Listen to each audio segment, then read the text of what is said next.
ಸ್ನೇಹದ ಕಡಲಿನಲ್ಲಿ ನೆನಪಿನ ದೋಣಿಯಲ್ಲಿ ಪಯಣಿಗರು ನಾವು. ಮನುಷ್ಯ ಸಂಘಜೀವಿ, ಸಮೂಹಜೀವಿ ಅಂದಾಗ ಸ್ನೇಹಜೀವಿಯೂ ಆಗಿದ್ದಾನೆ. ಪ್ರತಿಯೊಬ್ಬರಿಗೂ ಸ್ನೇಹಿತರು ಇದ್ದೇ ಇರುತ್ತಾರೆ. ಮೊದಲು ನನ್ನ ಎಲ್ಲ ಯೂಟ್ಯೂಬ್ ಚಂದಾದಾರರಿಗೆ, ನನ್ನ ಸ್ನೇಹಿತರಿಗೂ ಸ್ನೇಹಿತ ದಿನಾಚರಣೆಯ ಶುಭಾಶಯಗಳು. ಸ್ನೇಹಿತ ದಿನಾಚರಣೆಯ ಹಿನ್ನೆಲೆ, ಇತಿಹಾಸ ತಿಳಿದು ಅದನ್ನು ಆಚರಿಸಿದರೆ ಅದಕ್ಕೆ ಹೆಚ್ಚಿನ ಮಹತ್ವ ಹಾಗೂ ಅರ್ಥ ಬರುತ್ತದೆ. ಇದರ ಇತಿಹಾಸ ಏನಪ್ಪ ಅಂದರೆ, ಹಾಲ್ಮಾರ್ಕ್ ಕಾರ್ಡ್ಸ್ ಸ್ಥಾಪಕ ಜಾಯ್ಸ್ ಹಾಲ್ ಎಂಬಾತ 1950ರಲ್ಲಿ ಸ್ನೇಹವನ್ನು ಗೌರವಿಸಲು ಮುಂದಾದ. ಈ ಪರಿಕಲ್ಪನೆಯೇ ಮುಂದೆ USA ಹಾಗೂ ಅಂತಾರಾಷ್ಟ್ರೀಯವಾಗಿ ಪ್ರಚಾರಗೊಂಡಿತು. ಜುಲೈ 30, 1940ರಲ್ಲಿ ಕಮರ್ಷಿಯಲ್ ಆಗಿ ಆಚರಿಸಲಾಯಿತು. 2011ರಲ್ಲಿ ವಿಶ್ವಸಂಸ್ಥೆ ವಿಶ್ವದ ಸ್ನೇಹ ಸಂಬಂಧ ಸೌಹಾರ್ದತೆಗಾಗಿ ವಿಶ್ವ ಸ್ನೇಹ ದಿನವೆಂದು ಆಚರಿಸಲಾಯಿತು. ಇನ್ನು ಭಾರತದಲ್ಲಿ ಆಗಸ್ಟ್ ಮೊದಲ ಭಾನುವಾರವನ್ನು ಸ್ನೇಹ ದಿನವನ್ನಾಗಿ ಆಚರಿಸುತ್ತಾ ಬಂದಿದ್ದೇವೆ. ಸ್ನೇಹಿತರು ತಮ್ಮ ತಮ್ಮ ಗೆಳೆಯರಿಗೆ ದೋಸ್ತಿ, ಮಚಾ, ಕುಚಿಕು, ಬ್ರೋ, ಗುರು, ಶಿಷ್ಯ, ಆಪ್ತಮಿತ್ರ, ಆಪ್ತರಕ್ಷಕ ಎಂದು ತಮ್ಮ ಪೆಟ್ ನೇಮ್ಗಳಿಂದಲೂ ಕರೆಯುತ್ತಾರೆ. ಬಾಲ್ಯದ ಸ್ನೇಹ ಎಂದಿಗೂ ಹಚ್ಚಸಿರಾಗಿ ಉಳಿಯುವಂತಹದ್ದು. ಹಿರಿಯರು ಗುಣ ನೋಡಿ ಗೆಳೆತನ ಮಾಡು ಅಂತಾರ್ರಿ. ಆದ್ರೆ ಇವತ್ತ ಹಣ, ಅಧಿಕಾರ ನೋಡಿ ಸ್ನೇಹ ಮಾಡ್ತಾರೆ. ಹಾಗಾಗಬಾರ್ದು. ಪ್ರಾಮಾಣಿಕತೆ, ವ್ಯಕ್ತಿತ್ವದಿಂದಾದ ಸ್ನೇಹ ಶಾಶ್ವತವಾಗಿರುತ್ತದೆ.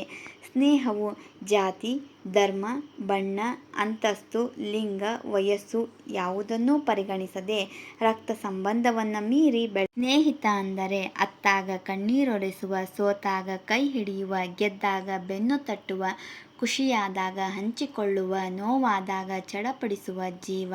ಅವನೇ ಆಪ್ತಮಿತ್ರ, ಆಪ್ತರಕ್ಷಕ. ತಂದೆ ತಾಯಿ ಬಳಿ ಹೇಳಿಕೊಳ್ಳದ ಎಷ್ಟೋ ವಿಷಯಗಳನ್ನು ಸ್ನೇಹಿತರ ಬಳಿ ಹೇಳಿಕೊಳ್ಳುತ್ತೇವೆ. ಮನಸ್ಸನ್ನು ಹಗುರ ಮಾಡಿಕೊಳ್ಳುತ್ತೇವೆ. ಬೇಕು ಅಂದಾಗ ಸಿಗಲ್ಲ, ಬೇಡ ಅಂದಾಗ ಹೋಗಲ್ಲ, ಬಯಸಿದಾಗ ಇರಲ್ಲ, ಇದ್ದಾಗ ಬಯಸಲ್ಲ. ದೂರ ಇದ್ದಾಗ ಹತ್ತಿರ ಆಗೋಕೆ ನೋಡ್ತೀವಿ, ಹತ್ತಿರ ಇದ್ದಾಗ ದೂರ ಆಗೋಕೆ ನೋಡ್ತೀವಿ. ಇದೇ ನಿಜವಾದ ಸ್ನೇಹ.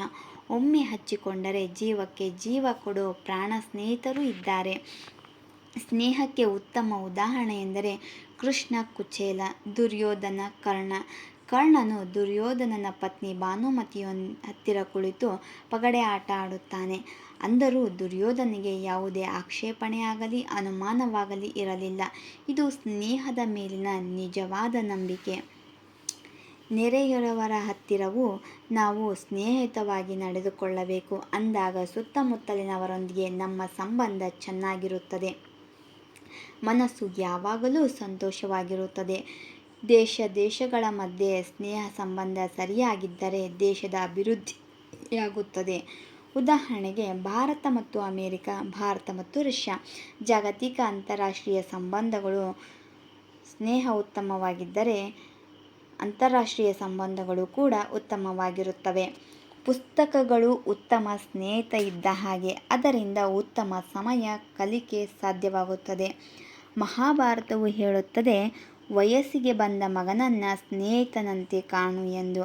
ಅಂದಾಗ ತಂದೆ ಮಗನ ಎಲ್ಲ ಬೇಡಿಕೆಗಳನ್ನು ಪೂರೈಸಿ ಅನುಮಾನವಿಲ್ಲದಂತೆ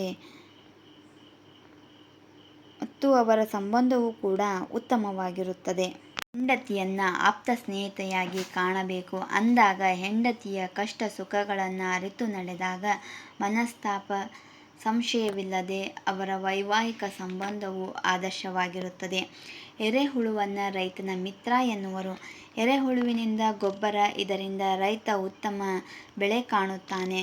ಒಂದು ಇಂಗ್ಲಿಷ್ ನಾಣ್ಣುಡಿ ಪ್ರಕಾರ, ಒಂದು ನಿರ್ದಿಷ್ಟ ಸಮಯ ನಮ್ಮ ಜೀವನಕ್ಕೆ ಮರಳಿ ಬರುವುದಿಲ್ಲ. ಆದರೆ ಸ್ನೇಹಿತರೊಂದಿಗಿನ ಉತ್ತಮ ಸಂಬಂಧ ಮತ್ತು ವಿಶೇಷ ನೆನಪುಗಳು ನಮ್ಮ ಹೃದಯದಲ್ಲಿ ಶಾಶ್ವತವಾಗಿ ನೆಲೆಸಿರುತ್ತವೆ. ಹೊಸ ನೀರು ಬಂದಾಗ ಹಳೆ ನೀರನ್ನು ಮರೆಯಬಾರದು. ಒಟ್ಟಾರೆಯಾಗಿ ಜೀವನದಲ್ಲಿ ಉತ್ತಮ ಸ್ನೇಹಿತರನ್ನು ಎಂದಿಗೂ ಕಳೆದುಕೊಳ್ಳಬೇಡಿ. ಈ ಒಂದು ಪ್ರಬಂಧ ಇಷ್ಟವಾದಲ್ಲಿ ಪ್ಲೀಸ್ ಲೈಕ್ ಮಾಡಿ, ಶೇರ್ ಮಾಡಿ, ಸಬ್ಸ್ಕ್ರೈಬ್ ಮಾಡಿ. ಧನ್ಯವಾದಗಳು.